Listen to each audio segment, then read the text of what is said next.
The call came at 11:47 p.m., and nurse practitioner Sera Voss was already halfway out of her scrubs when her phone lit up the dark of the hospital locker room. She didn't answer it. Not because she was ignoring it. She had been on her feet for 14 hours, had pushed a crash cart down 3 corridors, had held the hand of a man while he stopped breathing, and had made the call that brought him back. She had earned the right to finish changing her clothes before she looked at her phone. The drive home was the only part of the day that belonged to her. 22 minutes on Route 9, past the county fairgrounds and the Walmart that never closed, through the yellow light at Birch Hollow Road. She had driven it so many times she didn't have to think. And on nights like this, the kind that left something behind in her chest, some residue she couldn't name, not thinking was the point. She was 4 minutes from home when she saw the lights, blue, red in her rearview mirror, filling the car. Sera pulled to the right and stopped. Her hands were steady. She'd been stopped before, once 2 years ago, a taillight that had burned out without her knowing. She rolled down her window, found her registration in the glove box, had her license ready before the officer even reached the door. The beam of a flashlight found her face. "Ma'am, license and registration." She handed both through the window. "Good evening, officer." He took them without looking at her. His name tag said Greer. He was young, mid-20s maybe, with the kind of stillness that wasn't calm, the kind that was practiced. "You know why I stopped you?" "I don't," she said. "I was going 42. Speed limit's 45. He didn't respond to that. He looked at her license, looked at her scrubs, the hospital logo on the chest, the ID badge still clipped to her pocket. "You been drinking tonight?" "No." "Sure about that?" Sera looked straight ahead. "I'm certain. You got somewhere to be?" "Home," she said. "I just finished a 14-hour shift." Greer leaned against the doorframe, not hostile, just present in the way a wall is present, filling space, not moving. "Step out of the vehicle for me." She didn't move right away, not out of defiance. She was calculating, the way she calculated everything, the same part of her brain that tracked medication interactions and read vitals and made decisions in 4 seconds that other people took 4 hours to make. "Is there a reason for that?" she asked. "Field sobriety," he said. "Step out." She stepped out. The road was empty. Both shoulders were dark. The hospital ID on her badge caught the light from his cruiser. St. Ambrose Medical, the green cross, her name.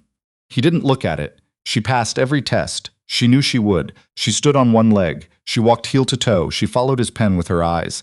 Her blood pressure was probably 118/74. It ran low when she was tired.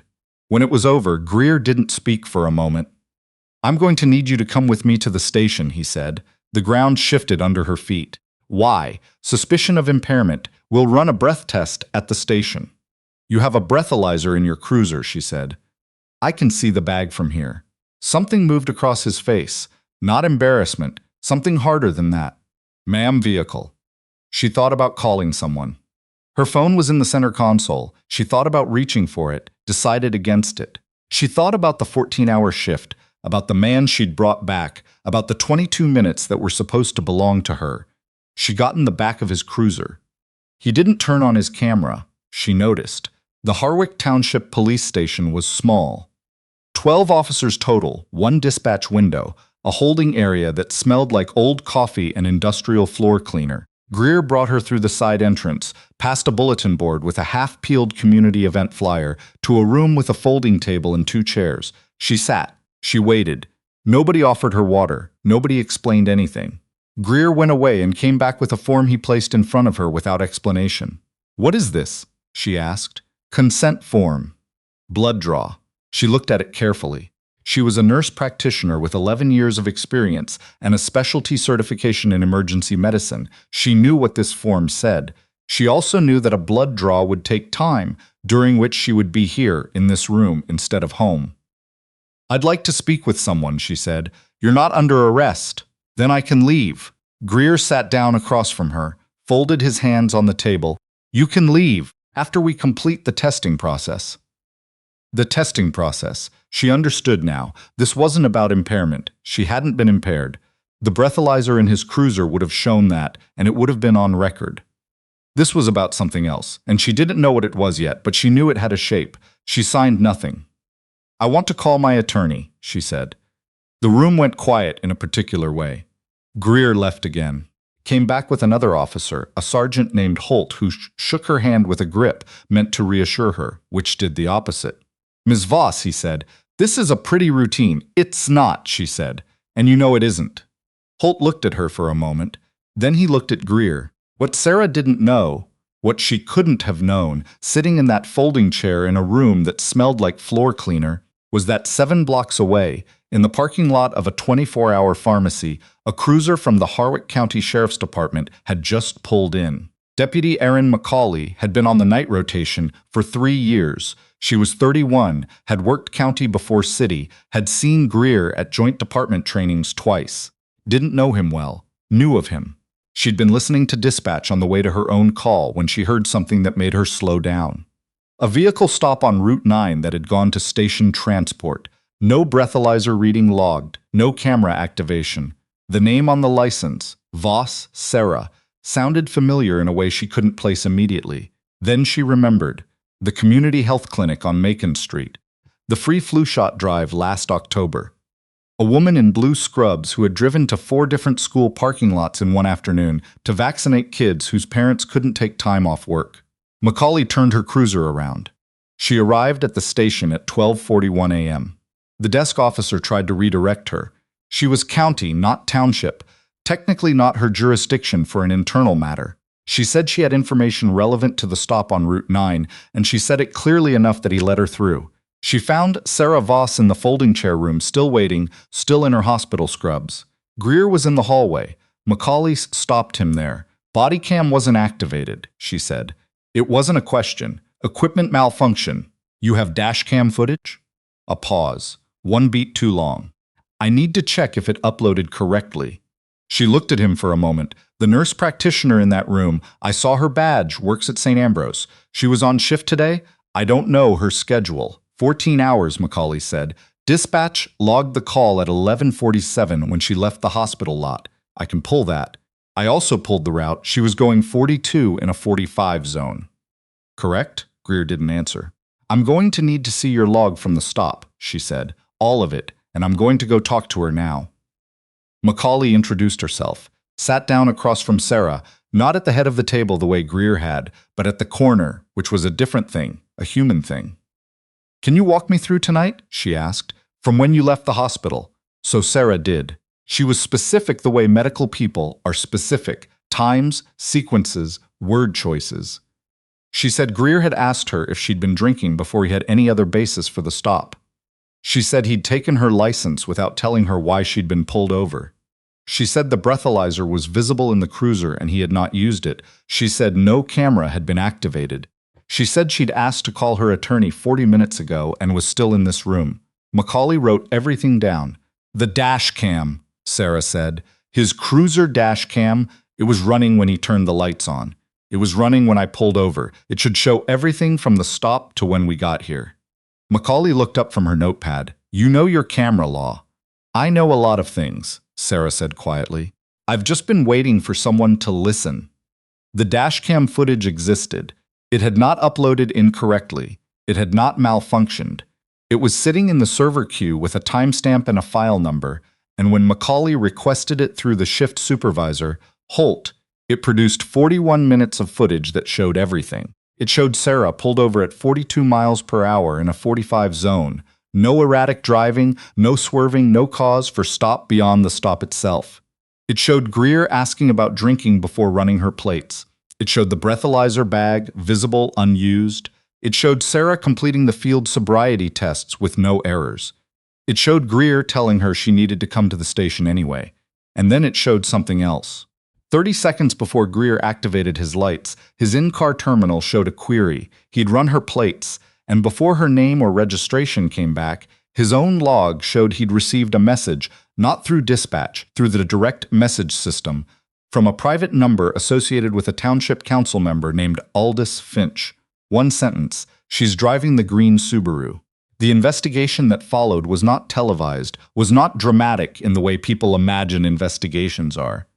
It was paperwork. It was interviews. It was Macaulay sitting across from Sera at a conference table on the second floor of the county building on a Tuesday morning, going through the timeline again, more slowly, with a recorder on and a county attorney present. It was Sera going back to work the next morning because people needed her, because someone had to push that crash cart, because 14-hour shifts don't stop for injustice. But injustice doesn't stop either. What had happened was this. Aldous Finch, a member of the Harwick Township Council, had a development proposal before the County Planning Board, a commercial rezoning of a parcel on the south end of town, 4 blocks from the Macon Street Community Health Clinic. The clinic, if the rezoning went through, would lose its parking access and effectively be forced to close. Sera Voss had spent 3 months organizing the opposition, petitions, attending every public comment session, writing a letter signed by 47 residents that had delayed the vote twice. Finch had known who she was. He'd known what she drove. He'd reached out to Greer, who had worked private security for one of Finch's properties 2 years ago, and who owed him something the investigation didn't need to specify. And he'd sent a 1-sentence message, and Greer had turned on his lights. What you have to understand about Sera is that she was not naive. She had grown up in a county not unlike this one, had learned early that the people with power don't always wear it visibly, that sometimes it arrives at 11:47 at night in a pair of blue and red lights and asks if you've been drinking. But she had also learned something else. From the man she'd brought back, from every shift that ended in an empty locker room with her phone lit up on the bench. She had learned that the only way to hold a line is to keep standing on it. She retained an attorney named Rachel Bowman. Bowman had handled 2 civil rights cases in the county in the last decade, had won both, and was the kind of person who read every document before signing anything, which Sera respected enormously. Together, they filed a complaint against Officer Greer with the State Law Enforcement Oversight Board. They filed a separate complaint against Aldous Finch with the County Ethics Board. They sent the dashcam footage, the message log, and Sera's written account to the regional newspaper, which ran it on a Wednesday with a headline Sera didn't read until she was home, shoes off, sitting on the floor of her kitchen. She read it twice. Then she called her mother. The hearing was in March. The County Ethics Board convened in a room that was slightly too cold and had fluorescent lighting that flickered twice during testimony. Sera sat at the front and told the story the same way she always told it, specifically, with times, with sequences, with the exact words people had used, because exact words matter, and she had been paying attention. Finch's attorney argued that the message was coincidental, that Finch had no relationship with Greer beyond a prior employment arrangement, that a council member texting someone he knew was not evidence of conspiracy. Bowman introduced the call records, the prior messages between Finch and Greer going back 8 months, the timeline of the rezoning vote, and the timeline of Sera's opposition to it. The fact that Greer had received the message, run no traffic violation query, and activated his lights within 90 seconds. The board deliberated for 2 days. They found Aldous Finch in violation of the county ethics code. They recommended his removal from the planning board. They referred the matter to the district attorney's office. Officer Greer was terminated. His appeal, filed by the union, was denied 6 weeks later. He would not collect a pension. He would not carry a badge in this county again. The rezoning proposal was withdrawn. The Macon Street Clinic scheduled its spring immunization drive for the 2nd Saturday in April.